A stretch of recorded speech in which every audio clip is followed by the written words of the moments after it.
welcome to the Cocked Dice, where at the moment we're in lockdown, which means no gaming but plenty of painting. Since our New Year New Challenge ended the other week, I thought I'd carry on and give you guys a bit of a view every week of what I've been up to while locked down, stuck in a house, so on and so on.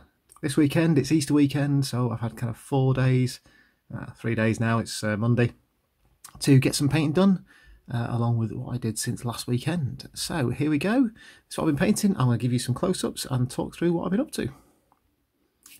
First up, I managed to knock through a small unit of zoanthropes. Picked these up just after we'd started the challenge, and although they're not part of my 1,000-point sort of starting force, I had a lot of browsing on the forums and there was a lot of love for these guys, so I thought I'd build some zoanthropes rather than venomthropes.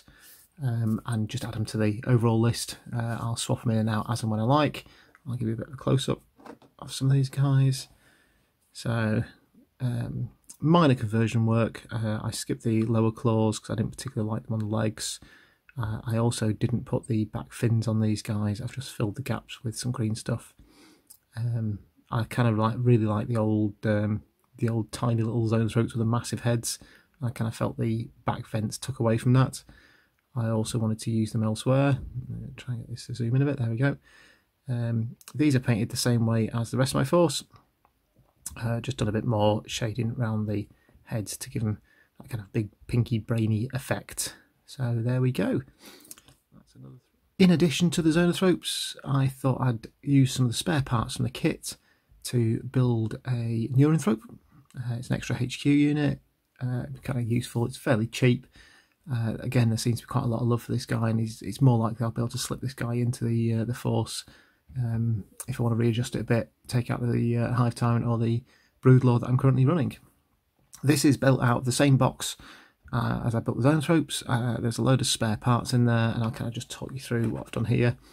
So it's the main zoanthrope head, the back piece, and some of the back vents, and this big bony protrusion bit are all kind of zoanthrope bits. The actual face itself is a Nid Warrior. I've got a box of Nid Warriors spare. Took some of these big brain things from some of the, I think that's from the Hive Tyrant and the Carnifex kit, so I've got 3 of them around to kind of bulk out his psychic brainy thing. The rest of the head is all just green stuff, just built up and tried to mimic some of these kind of effects that you see on the rest of the Tyranid range. Try to keep it as fairly similar sort of shape. If you look at a zoanthrope head, I tried to kind of mirror the silhouette a little bit whilst making them pretty big and scary. The body at the front here, so you don't get enough front torsos in the zoanthrope kit to build more than 3 models, so I've just taken a Hormagaunt, so Hormagaunt legs and Hormagaunt front claws here. Then essentially just channeled out some of the back and then just fitted it in. The legs, these of course are legs, near taily things, not sure what they are, but I really kind of like this look. They're just a bunch of Venomthrope tentacles. I basically just slimmed them all down, just shaved down the sides on all of them and then squashed them together in the middle. Make them all fit together nicely, and it kind of gives it that really cool writhing look and makes him quite unique and looking very different to the zoanthrope. So I wasn't particularly fond of the Neurothrope basically looking like a zoanthrope with a different head. So I'm really quite chuffed that this guy looks quite different. I do need to spray these guys up, so there's a bit of shine on the paint job. They've not been varnished yet. I need to get the airbrush out for that. But there we go, that's a Neurothrope from my list. As a bit of a break from painting all of that blue and bone that I've been painting basically for 4 months straight, 3 months straight now, I thought I'd paint some of my Blood Ravens up. I've had these guys kicking around in the box for probably a year or so. I've got 1,500, nearly 2,000 points of Blood Raven Space Marines. I built them up after Dark Imperium first came out.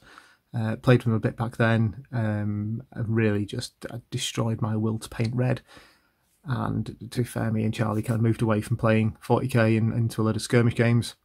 So these have just sat in the box for ages. I've got a copy of Shadow Spear as well to do at some point. But it was a really nice break from painting all that. Strange enough, really enjoy painting these and doing the edge highlighting. It's been a while. Let's give you a bit of a close-up on this guy. These are basically just painted to match the rest of the force. This is the easy build kit rather than the full kit.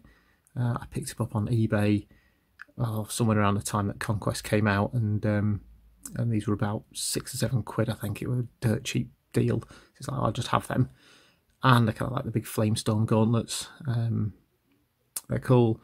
The 3D eagles on the shoulders, which I've just realised I've forgotten to paint the blood drop on, so I'll go back and fix that.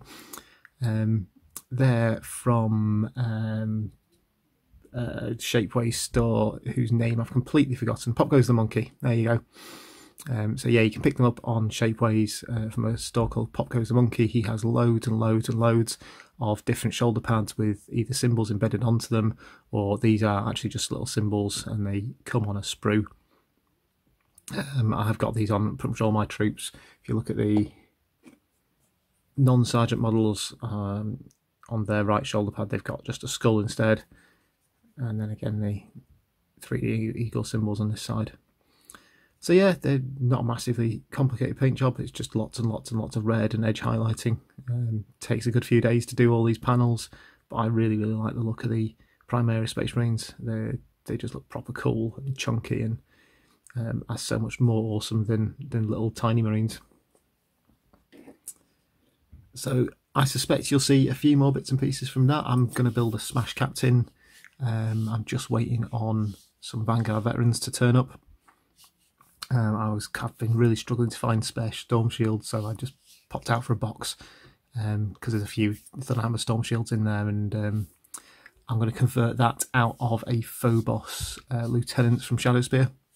So that's going to be coming up over the next week or so. I'll probably do a conversion video for that, just to show you guys what I'm doing. Give you some tips on converting your own Smash Captains. They're still a thing, they're still cool. I'll add it to the 4 or 5 other captains I've got, but I kind of like characters. It's good fun to convert some stuff for the Force. And last of all, I'm a massive fan of Warcry. I think it's a really great little game. It's quite light, so you can get through a game fairly rapidly. I like the very randomness of the scenarios.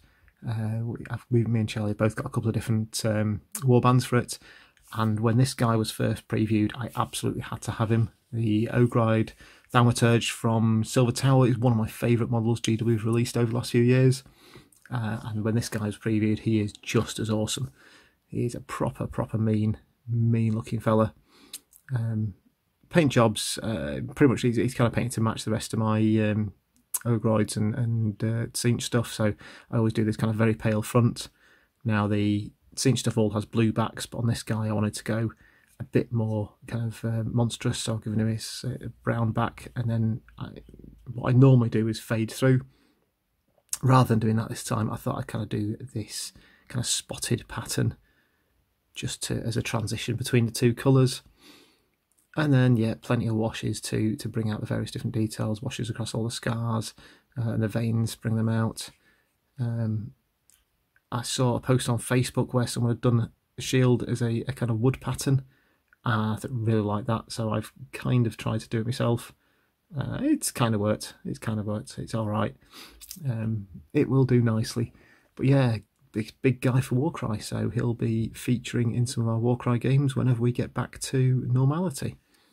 So there we have it. That is the better part of a week's worth of painting for me. It's a really strong week. I got most of the Ogroid knocked out kind of yesterday and the day before. My kids are quite happily playing amongst themselves and didn't want to do anything with us, so I got a great day yesterday where basically I got to paint almost all day. So yeah, it's been a really positive week this week. I'm quite chuffed with my progress. It's quite nice to be away from the NIDs and away from the pressure of New Year, New Army. I've got some other stuff coming up. We're going to move away from GW for a week. This week I've got a bunch of models for Night Models Batman.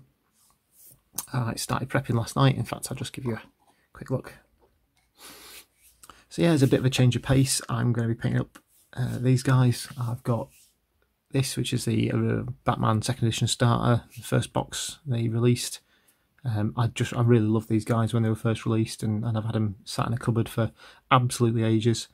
Now third edition has come out. I'm really looking forward to painting up some more stuff for this. I've got a Riddler gang.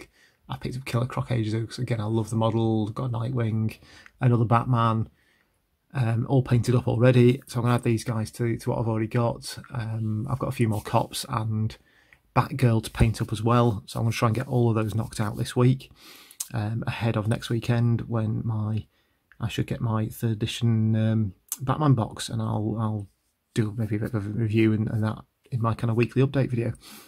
So yeah, that's going to keep me busy for the next few days. So thanks very much for joining us, and we'll see you again soon.